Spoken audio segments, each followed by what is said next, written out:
बिस्मिल्लाहिर्रहमानिर्रहीम। अस्सलाम वालेकुम स्टूडेंट्स, कैसे हैं आप? उम्मीद है खैरियत से होंगे। आज के इस वीडियो में फिज़िक्स 101 के कुछ इंपॉर्टेंट एमसीक्यूज़ डिस्कस करेंगे जो कि फाइनल टर्म के लिए मोस्ट इम्पॉर्टेंट एमसीक्यूज़ हैं। बहुत सारी फाइल्स में से या तो फिज़िक्स के एमसीक्यूज़ नहीं मिलते स्टूडेंट्स को या फिर बहुत ज़्यादा होते हैं, तो ये सारे बेसिक और इम्पॉर्टेंट एमसीक्यूज़ हैं। आप इनको एक बार ज़रूर अच्छे से पढ़िएगा। आपका इंशाल्लाह जो है ऑब्जेक्टिव पोर्शन इन एमसीक्यूज़ में से काफ़ी हद तक कवर हो जाएगा। और सब्जेक्टिव के लिए इम्पॉर्टेंट अगर आपको टॉपिक्स वगैरह चाहिए तो वो आप जो है मेरी जो सब्जेक्टिव के लिए इम्पॉर्टेंट टॉपिक्स पे वीडियोस हैं वो देख लीजिएगा। आपको काफ़ी उससे हेल्प हो जाएगी, क्योंकि सब्जेक्टिव ज़्यादातर जो है फाइनल या मिड के जो है फाइल्स में से नहीं आता, पास्ट पेपर्स में से ज़्यादा हैंडआउट्स में से आता है। लेकिन जो ऑब्जेक्टिव पोर्शन है वो काफ़ी हद तक जो है वो फाइनल टर्म और मिड टर्म की फाइल्स में से ही आता है। ज़्यादातर वो कार्डसेटो की फाइल्स में से आता है, दैन मास की आता है और जुनेद की। इन 3 फाइल्स को ज़्यादा प्रायोरिटी दिया करें, क्योंकि इन फाइल्स में से ज़्यादा पेपर आता है। उसके अलावा वीडियो को स्टार्ट करने से पहले अगर आपको कोई भी वर्ड सही तरह से क्लियरली नज़र नहीं आ रहा, यानी कि क्या लिखा है, आपको वर्डिंग सही तरह से पता नहीं चल रही, तो सबसे पहले सेटिंग्स में जाकर जो क्वालिटी है, पिक्चर क्वालिटी है, उसको हाई कर लिया करें ताकि आपको हर वर्ड क्लियरली नज़र आए। ठीक है, वो अगर आपका 360 पे है, 240 पे है, तो आप इसको 780p पे या फिर 1000 पे रख के फिर जो है वो आपको क्लियरली हर वर्ड जो है वो नज़र आएगा। ठीक है, और उसके अलावा अगर पहले मैं बता दूँ कहीं भी मिस्टेक हो, कहीं भी में से प्रोनाउंसिएशन, वोकेबलरी कुछ भी, देखिए कोई भी इंसान 100% परफेक्ट नहीं होता, तो आप लोग जो है वो फिर बोलना शुरू हो जाते हैं कमेंट्स वगैरह में। तो सबसे पहले तो ये चीज़ कि कोई भी परफेक्ट नहीं होता। मेरा मकसद ये है कि हर वीडियो को में जितने इम्पोर्टेंट एमसीक्यूज़ हैं जिन जिन सब्जेक्ट के, वो मैं आपको बता दूं। ठीक है, पढ़ना आगे से उन एमसीक्यूज़ को याद रखना, करेक्ट ऑप्शन देखना, वो आपकी जिम्मेदारी है। सारे करेक्ट ऑप्शंस जो हैं वो मैंने वेरीफाई कर लिए हैं, आप उनको एक बार ज़रूर पढ़ लीजिएगा। अगर कहीं कोई भी मिस्टेक नज़र आए कमेंट बॉक्स में बता दीजिएगा, ताकि बाकी स्टूडेंट्स जो हैं वो उससे देख सकें कि ये एमसीक्यूज़ में ये मिस्टेक थी या इस एमसीक्यूज़ का करेक्ट ऑप्शन में भी ये था, तो वो उसको देख लें। ठीक है, बट अपनी तरफ से मैंने हर एमसीक्यूज़ को एक बार वेरीफाई कर लिया है, तो ये सारे इंस्ट्रक्शंस आपको मैं पहले दे दूँ, ताकि बाद में आप लोग कमेंट बॉक्स में इतना मेरा सर खाते हैं, इतना सर खाते हैं, फिर मैं क्या कहूँ। तो चलिए खैर, ये सब बातें अलग। वीडियो पसंद आए तो सब्सक्राइब कर दीजिएगा, अगर वीडियो नहीं पसंद आए तो फिर वो आपकी मर्ज़ी है। चलें जी, फर्स्ट एमसीक्यूज़ देखते हैं, फर्स्ट वीडियो देखते हैं। अच्छा जी, फर्स्ट एमसीक्यूज़ है the prefix mega means. First है 10⁻², 10⁻9, 10⁻⁻3, 10⁻6, 10⁻⁻6। तो जो फोर्थ ऑप्शन है 10⁻6, वो राइट ऑप्शन है इस एमसीक्यूज का। सबको पता होगा प्रीफिक्स मेगा जो होता है, प्रीफिक्सेस में आपने अगर 9th क्लास की फर्स्ट चैप्टर प्रीफिक्सेस में साइंटिफिक नोटेशन वो कुछ सबको जो पढ़ा है, उसमें अगर एक प्रीफिक्सेस की डेफिनेशन थी और उसके आगे पॉइंट्स थे कि अगर मेगा आए तो 10⁻² कितना होता है, अगर गीगा आए इस तरह से, एक और टीरा बाइट, तो इन सब के जो है ऊपर क्या क्या रेज़ टू पावर वैल्यू आएंगी। तो मेगा में प्रीफिक्सेस में मेगा का मतलब जो है वो 10⁻6 होता है। तो जो फोर्थ ऑप्शन है वो राइट ऑप्शन है इस एमसीक्यूज का। नेक्स्ट एमसीक्यूज है two bodies are falling with negligible air resistance side by side above a horizontal plane if one of the body is given an additional horizontal acceleration during its descent. It first option is strikes the plane at the same time as the other body. Second option is strikes the plane earlier than the other body. Third option has the vertical component of its velocity altered. Fourth option has the vertical components of its acceleration altered. So the first option is strikes the plane at the same time as the other body, वो right option है इस MCQs का। ठीक है, next MCQ से an object moves in a circle at constant speed, the work done by the centripetal force is zero because the displacement for each revolution is zero. Second option है the average force for each revolution is zero. Third option है there is no friction. Fourth option है the centripetal force is perpendicular to the velocity. तो fourth option जो है वो right option है इस MCQs का। Next MCQ said two bodies A and B have equal kinetic energies. The mass of A is 9 times of B. The ratio of momentum of A to that of B is 1:9, 1:3, 1:1, 3:1. ये बहुत important MCQs है, बहुत सारे past papers में ये MCQs आया है। तो जो इसका राइट ऑप्शन है वो 3:1 राइट ऑप्शन है इस एमसीक्यूज का। नेक्स्ट एमसीक्यूज है in simple harmonic motion the destroying force must be proportional to the amplitude frequency velocity displacement. तो डिस्प्लेसमेंट जो है वो राइट ऑप्शन है इस एमसीक्यूज का। फर्स्ट ईयर के फर्स्ट चैप्टर में सिंपल हार्मोनिक मोशन की जो डेफिनेशन है उसमें साफ ये सेम एज इट इज़ ये डेफिनेशन लिखी है। In simple harmonic motion the destroying force must be proportional to the displacement. तो ये बहुत इंपॉर्टेंट एमसीक्यूज भी है और हम शुरू से पढ़ते आ रहे हैं कि सिंपल हार्मोनिक मोशन में किसी भी फोर्स को अगर हम लोग उसको एक डिस्प्लेसमेंट सेट करके अगर उस फोर्स को उस पर लगाते हैं तो जिस तरह से एक क्लॉक पेंडुलम पे चलता है इस तरह से सिंपल हार्मोनिक मोशन को अगर हम फोर्स लगाते हैं तो वो डिस्प्लेसमेंट के ऊपर जो है प्रोपोर्शनल करता है। तो ये एक बहुत इंपॉर्टेंट डेफिनेशन थी फर्स्ट ईयर के फर्स्ट चैप्टर में। फर्स्ट ईयर नहीं 10 क्लास के यानी मेट्रिक के फिजिक्स में ये बहुत इंपॉर्टेंट क्वेश्चन था और उसकी फर्स्ट डेफिनेशन ही सिंपल हार्मोनिक मोशन की थी। तो इसका जो डिस्प्लेसमेंट है वो राइट ऑप्शन है एमसीक्यूज का। 10 seconds after an electric fan is turned on, the fan rotates at 300 revenue mean यानी minute. Its average angular acceleration is 3.14 radius, 30 radius, 30 reverse s2 and 50 words minute 2 and 1800 words s2। जो 3.14 radius S to जो है वो right option है MCQs का। किस तरह से निकला है वो भी मैंने आगे जो है वो एक्सप्लेन कर दिया है कि किस तरह से 3.14 रेडियस जो है वो निकला है। तो किस तरह से 300 हमने गिवन डाटा में जो है वो 10 सेकेंड्स रख के किस तरह से फॉर्मूला लगा कर ये फॉर्मूला है किस तरह से फॉर्मूला लगा कर हमने 3.14 रेडियस निकाला है तो वो सारा उन्होंने साथ में एक्सप्लेन भी किया। Next MCQ is the center of gravity. Most important MCQs. The center of gravity coincides with the center of mass. First option always, second option never, third option if the center of mass is at a geometrical center of the body, fourth option if the acceleration due to gravity is uniform over the body। तो fourth option जो है वो right option है MCQs का। Next MCQs है the ultimate strength of a sample is the stress at which the sample, the first option returns to its original shape when the stress is removed, second option है remains underwater, third option है breaks, fourth option है bends 180। तो breaks जो है वो right option है इस MCQs का। The ultimate strength of a sample is the stress at which sample breaks is the right option of this MCQs। Next MCQs है the units of the electric field are J by M, J by C minus M, JC या J minus C। तो J by M जो है right option है यानी divide का जो है बाय डिवाइड रिप्रेजेंट कर रहा है। ठीक है, तो J by M जो है राइट ऑप्शन है MCQs का।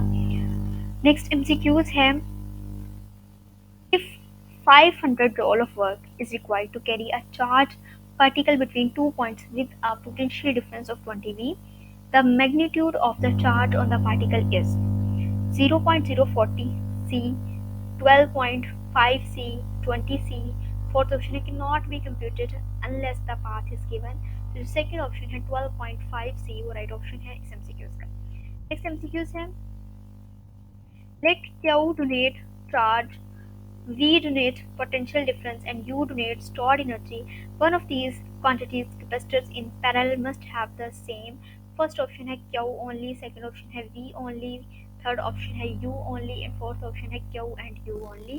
तो V only राइट ऑप्शन है इस MCQs का। नेक्स्ट MCQs है a magnetic field exerts a force on a charged particle always, second option never, third option if the particle is moving across the field line, fourth option if the particle is moving along the field line। तो third option जो है वो right option है इस MCQs का।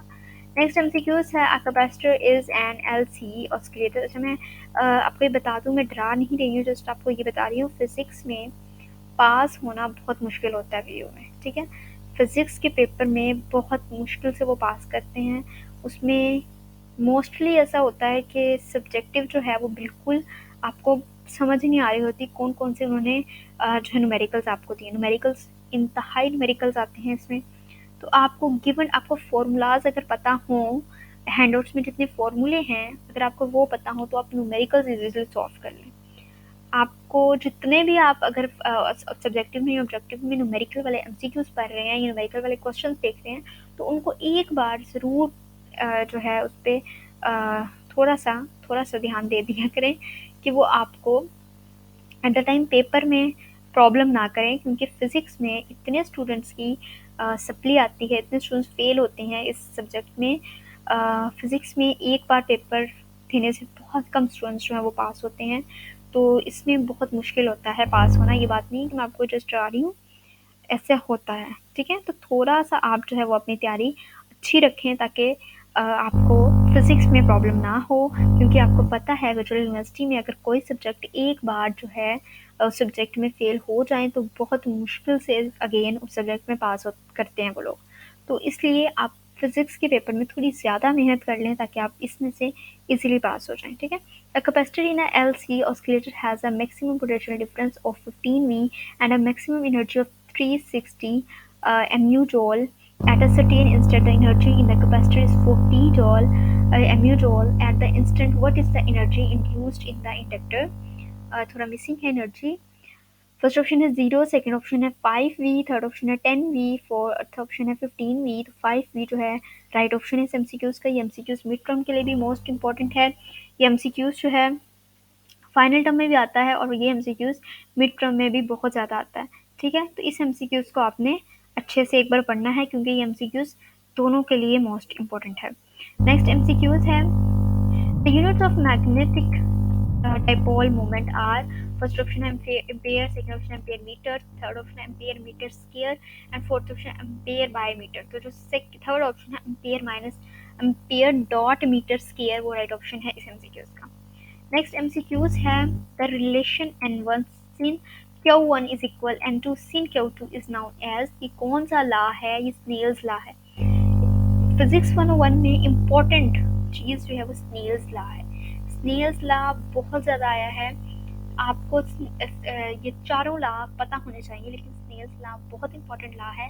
आप एक बार इसको सब्जेक्टिव में हैंडआउट से पढ़ के जाइएगा, क्योंकि ये सब्जेक्टिव में आपको मस्ट आएगा स्नेल्स लॉ। स्नेल्स लॉ पे कोई उसकी जो है न्यूमेरिकल आ जाएगा स्नेल्स लॉ पे। जैसे ये रिलेशन इन्होंने एक क्वेश्चन दी है, तो क्वेश्चन कोई आ सकती है, कोई इसकी डेफिनेशन पूछ सकते हैं 2 नंबर का 5 नंबर का। ये जो स्नेल्स लॉ है ये मस्ट आएगा, ठीक है? खोस लॉ भी इंपॉर्टेंट है, फ्रेडल लॉ भी इंपॉर्टेंट है, फार्मर्स लॉ भी और इंपॉर्टेंट है, लेकिन जो स्नेल्स लॉ है ये बहुत इंपॉर्टेंट है और आप देखिएगा ये आपको मस्ट आएगा।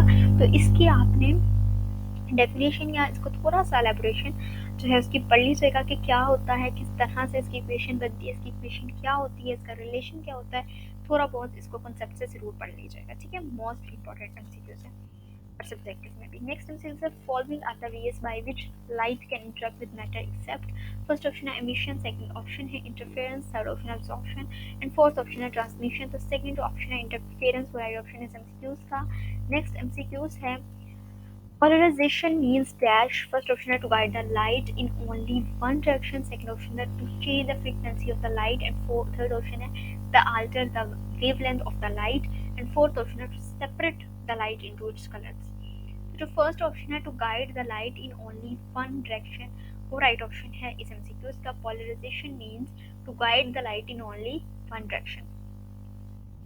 Next MCQs है waves from two slits are in phase at the slits and travel to a distant screen to produce third side maximum of the interference pattern. This difference is the distance traveled by the waves is half a length, a wavelength, two wavelength, three wavelength, two wavelength is the right option of this MCQs.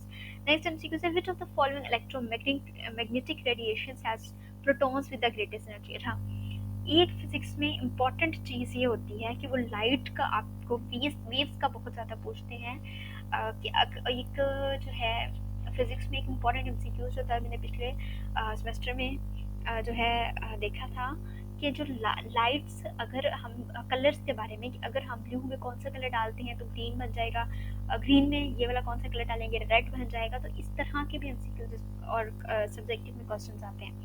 Radiations के बारे में पूछा जाता है, electromagnetic radiations हो गए, उसके अलावा कलर्स कॉम्बिनेशंस के बारे में पूछा जाता है, कलर्स को किस कलर्स में मिक्स करते हैं, हार्मोनिक मोशन के बारे में बहुत ज़्यादा क्वेश्चंस पूछे जाते हैं, लॉज के बारे में क्वेश्चंस पूछे जाते हैं। उसके अलावा फिजिक्स में इम्पॉर्टेंट एमसीक्यूज इम्पॉर्टेंट क्वेश्चन है फ्राइडेज लॉ, इम्पॉर्टेंट क्वेश्चन है। एक क्वेश्चन जो है मैंने पिछले दिनों देखा है, जो कि हमने नाइन्थ 10 में पढ़ा था, वो पढ़ा था केमिस्ट्री में, जो हमारे पार्टिकल्स वगैरह के बारे में हमने जो पढ़ा था, तीन के किस जो कौन से ऐसे साइंटिस्ट ने जो है दूसरे साइंटिस्ट का किया गया एक्सपेरिमेंट जो है वो गलत साबित करके तीन उसके ऊपर पॉइंट्स क्या एलैबोरेट किए थे।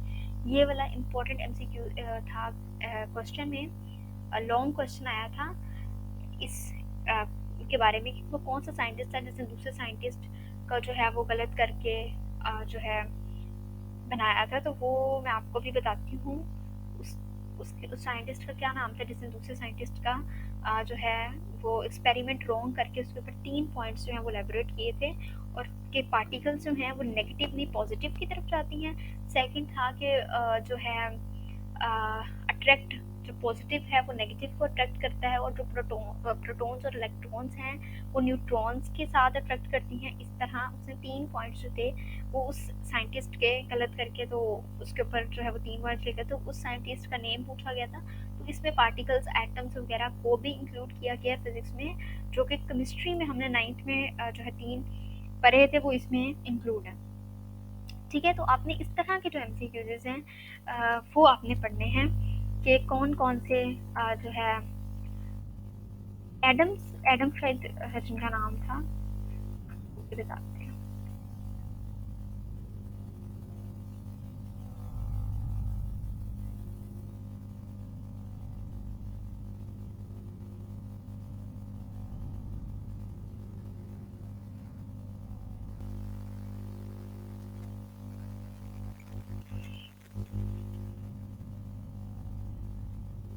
तो फिर आप बस ना वो पॉइंट्स पढ़ लीजिएगा ताकि वो आपको पता चल जाए कि कौन कौन से साइंटिस्ट का उन्होंने पूछा था।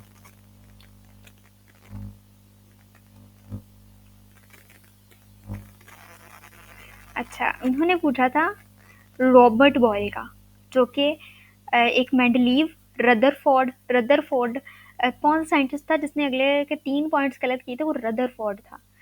केमिस्ट्री की 9th क्लास की केमिस्ट्री में आपने ये एमसीक्यूज पढ़ा होगा, वो क्वेश्चन पढ़ा होगा कि रदरफोर्ड ने रॉबर्ट बॉयल के वो कुछ एक्सपेरिमेंट्स जो थे वो गलत किए थे, और फिर उसके ऊपर इन्होंने जो है अपने बताया था। तो वो एटॉमिक मॉडल था रदरफोर्ड का। ठीक है, रदरफोर्ड ने अपने बताया था कि जो नेगेटिवली चार्ज होते हैं इलेक्ट्रॉन्स वो सराउंड करते हैं न्यूक्लियस ऑफ एन एटम के।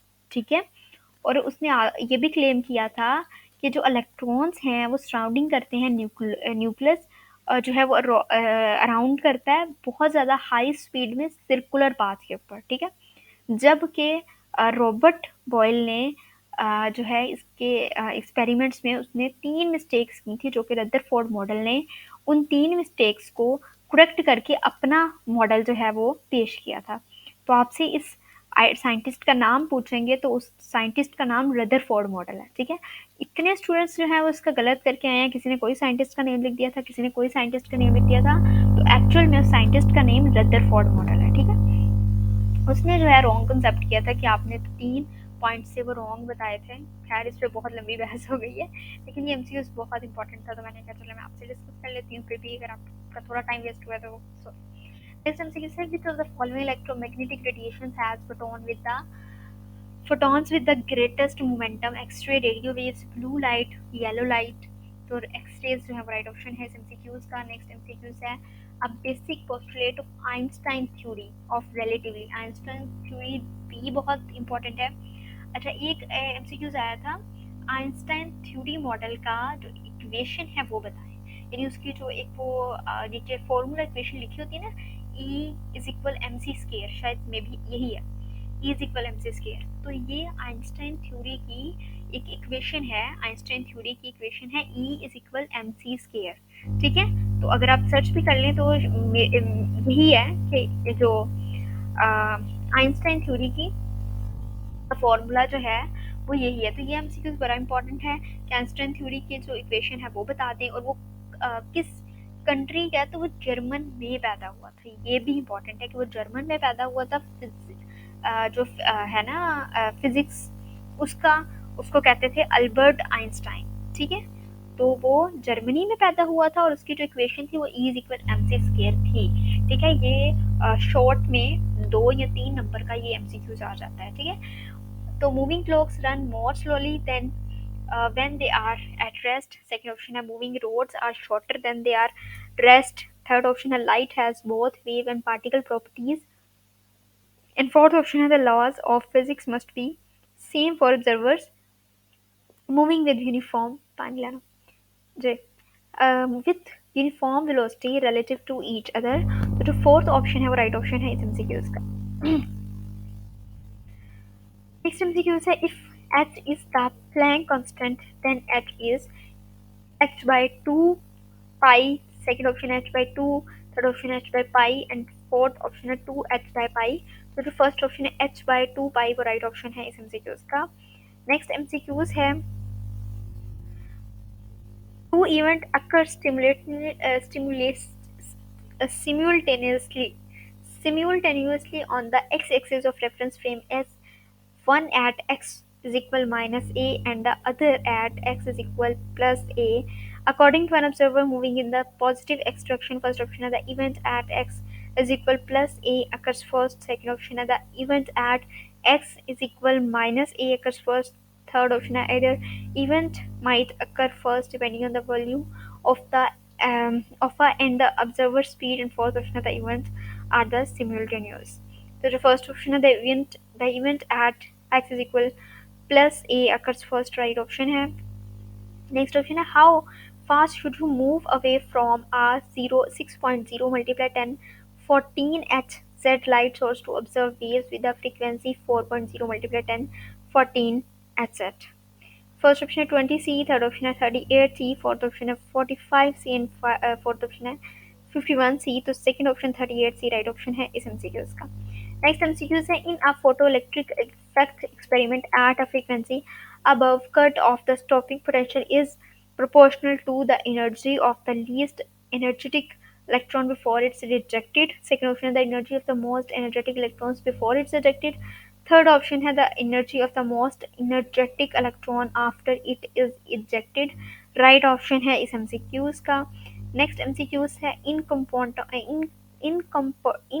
Compton scattering from stationary particles, a maximum change in length can be made smaller by using first option a less massive particles, second option a higher frequency radiation, third option a lower frequency radiation, and fourth option a more massive particles. तो more massive particles is the right option। Next MCQs है free electron. देखिए बहुत जल्दी, क्योंकि मैं चाह रही हूँ कि इस वीडियो में सारे एमसीक्यूज कवर हो जाएं, तो अगर कोई एमसीक्यूज जल्दी आगे जा रहा है तो आप स्टॉप करके चाहे देख लें, लेकिन उस एमसीक्यूज का राइट और करेक्ट ऑप्शन एक बार अच्छे से देखिएगा। A free electron and free proton have the same kinetic energy. This means that compared to the matter wave associated with the proton, that the matter where a wave associated with the electron has first option a shorter wavelength and a greater frequency. Second option a longer wavelength and a greater frequency. Third option है a shorter wavelength and the same frequency, and fourth option है longer wavelength and the same frequency is the right option। यानी fourth option जो है वो इस MCQs का right option है। ये एमसीक्यूज भी बहुत इंपॉर्टेंट है, फ्री इलेक्ट्रॉन और free proton have the same kinetic energy वाला। ठीक है, इसका राइट ऑप्शन फोर्थ ऑप्शन जो है वो राइट है।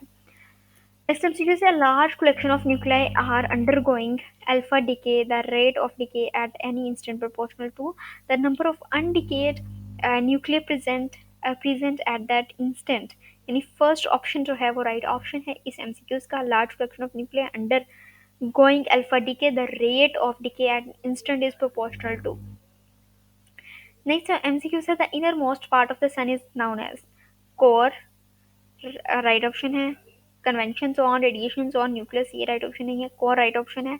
अच्छा, कोर और मतलब एक तो सन के बारे में पूछा जाता है कि इसकी इनर यानी लास्ट वाली जो तय है उसको क्या कहते हैं ये, और एक जो है ना फिजिक्स में अर्थ के बारे में पूछा जाता है, सेकंड लेयर को क्या कहते हैं, अर्थ की थर्ड लेयर को क्या कहते हैं, तो वो भी आपको नॉलेज होना चाहिए कि अर्थ की लेयर्स और सन के ऊपर जितनी लेयर्स होती हैं वो दोनों पार्ट में एमसीक्यूज इज मोस्ट इंपॉर्टेंट है, और सब्जेक्टिव में भी, ठीक है। नेक्स्ट हम एमसीक्यू से देखें ग्रेविटी के बारे में भी आगे, यानी कि the centre of gravity is the average location of the dash of an object. Weight is the right option. The center of gravity is the average location of the weight of an object. Second option right option है। Next MCQs नहीं है। Next जो है subjective आ गया। Subjective ऐसे पास paper से नहीं इतने आते। सब्जेक्टिव के लिए अब हैंड आउट से इंपॉर्टेंट टॉपिक्स देखेंगे। पिछले पास पेपर्स में ज़्यादातर ऐसा होता है कि जो इम्पोर्टेंट टॉपिक्स होते हैं ना उसमें से 20-20 में से वो खुद ही सब्जेक्टिव के क्वेश्चन निकाल लेते हैं। एक ही क्वेश्चन में से वाई एंड होम करके पूछ लेते हैं कि उसमें से क्यों ऐसा है, और सेकंड पार्ट में कुछ पूछ लेते हैं क्यों ऐसा है। तो इसलिए जो है सारे वो सब्जेक्टिव में से वो क्वेश्चंस नहीं आते, लेकिन ऑब्जेक्टिव में से ज़्यादातर फाइल्स में से जो है एमसीक्यूज आते हैं। तो फाइल्स के एमसीक्यूज जितने हो सके वकार सिद्धू के हो गए, मास के हो गए, जुनेद भाई के हो गए, तो इन तीनों की ज़रूर पढ़ें। इन तीनों में से ज़्यादा पेपर आता है। बाकी एमसीक्यूज अगर आप नहीं देखते हैं तो उसको स्किप कर दीजिएगा। अरसलान के एमसीक्यूज इतने नहीं आते, वो आप स्किप कर दीजिएगा, ठीक है। तो बस ये 3 फाइल्स जो हैं वो पढ़िएगा, वो ज़्यादा इंपॉर्टेंट है। और उसके अलावा जो सब्जेक्टिव है उसके इम्पॉर्टेंट हैंड आउट से टॉपिक पढ़िएगा, उसमें से आपको पता चलेगा। स्नेल्स लॉ उसमें से बहुत इंपॉर्टेंट है, फ्राइडेस लॉ बहुत इंपॉर्टेंट है, उसमें रदरफोर्ड मॉडल के बारे में और रॉबर्ट बॉयल के बारे में बहुत इंपॉर्टेंट है। उसके अलावा जो है ग्रेविटी के बारे में, सेंटर ऑफ ग्रेविटी क्या होती है, आइंस्टाइन थ्योरी और आइंस्टाइन की equation is equal M C square. उसके अलावा अर्थ के बारे में, अर्थ की सन की इनर पार्ट कोर वगैरह, सेंटर जो है of centre of mass, centre of gravity, दोनों इंपॉर्टेंट हैं। ग्रेविटेशन क्या होती है, ये चीज़ें जितनी है ना फिजिक्स में ये इंपॉर्टेंट होती हैं। अगर आपको हैंडआउट्स में से इजीली ये सारी चीज़ें आपको सारा डाटा मिल जाएगा तो आप ज़रूर पढ़िएगा। इसके अलावा अगर आपको फिजिक्स 101 के फाइनल टर्म के इम्पॉर्टेंट टॉपिक चाहिए होंगे तो वो मैंने पिछले ईयर जो है मेरी वीडियो बनाई है। मैं उसको फिर भी अगर आपको नहीं मिलेगी तो मैं डिस्क्रिप्शन में साथ में अटैच कर दूँगी, वहाँ से आप इंपॉर्टेंट टॉपिक फिजिक्स 101 के देख लीजिएगा, ठीक है।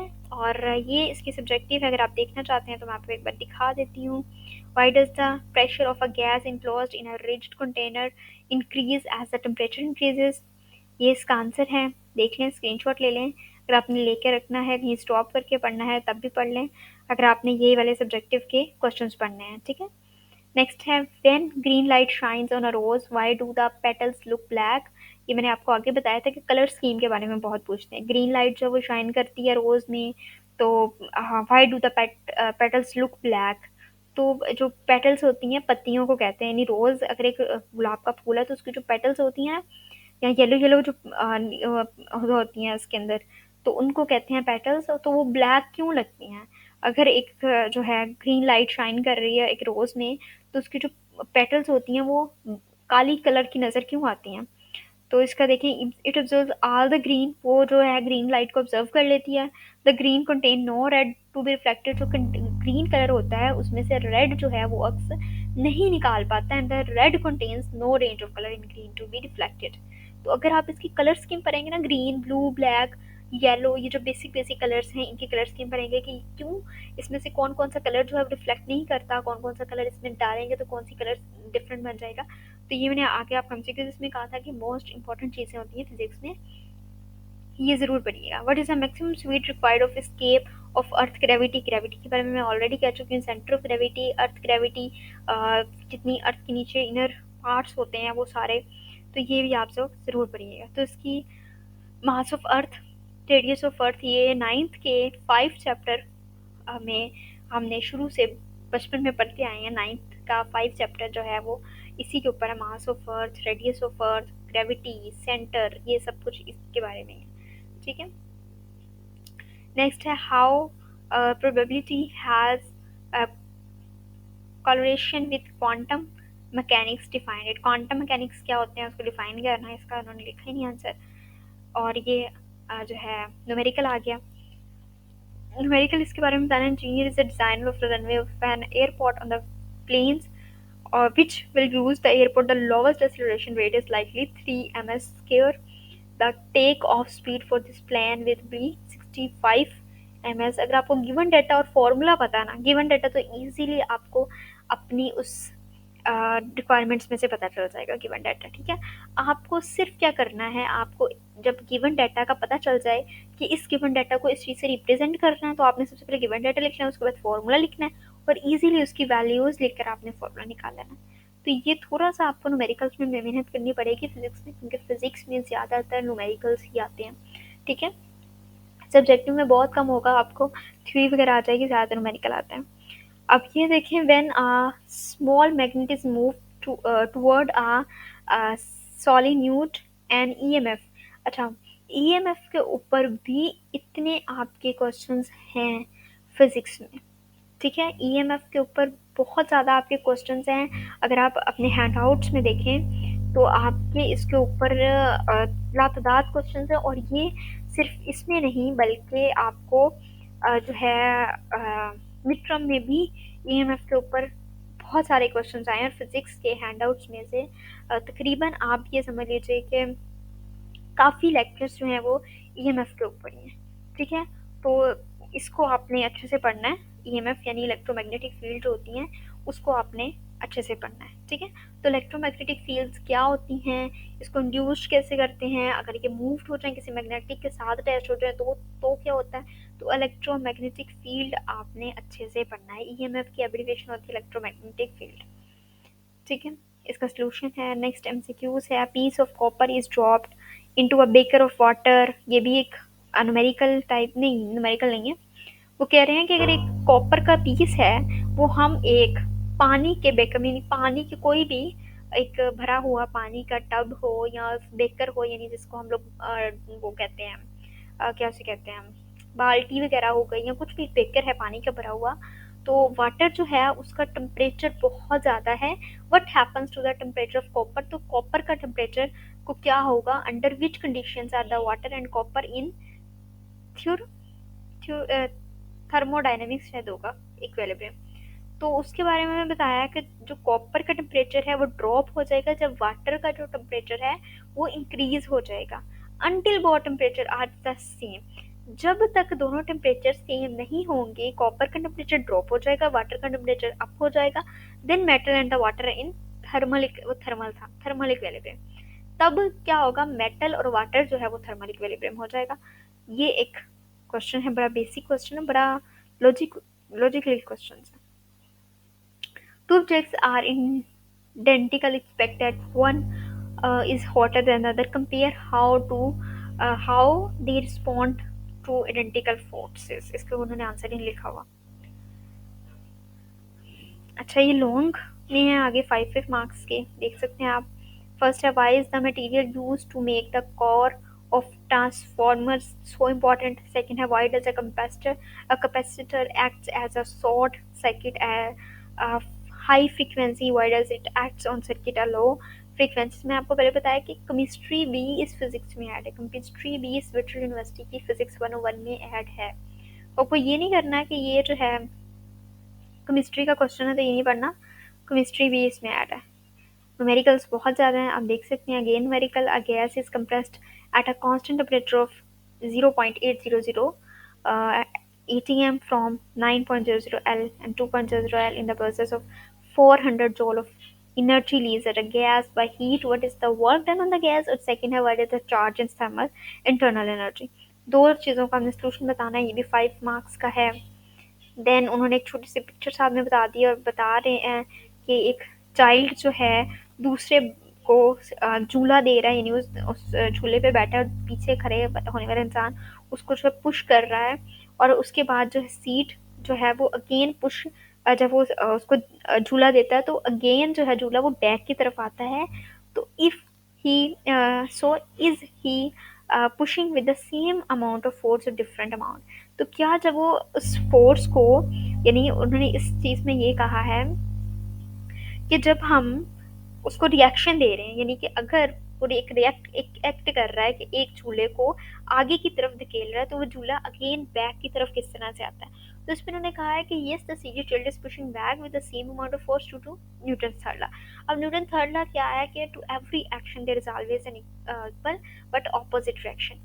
देखिए, अगर वो उसको झूला दे रहा है, वो अपना एक्ट कर रहा है, अब जो झूला है वो आगे से अपना रिएक्शन कर रहा है, यानी वो उसको आगे की तरफ धकेल रहा है और जो झूला है उसको बैक की तरफ धकेल रहा है। तो ये न्यूटन थर्ड लॉ का मोशन इफेक्ट हो रहा है। इतना लॉजिक क्वेश्चन है कि आपके जहन में शायद ये ना आए, लेकिन जब आप इसका वो आंसर पढ़ेंगे तो आपको फौरन जहन में आ जाएगा, हाँ इस पे ये रूल अप्लाई हो रहा है। वो ये कि देखिए, जब उसको धकेल रहा है तो एक्शन है, जब वो झूला बैक की तरफ आता है तो उसका रिएक्शन है। It's simple.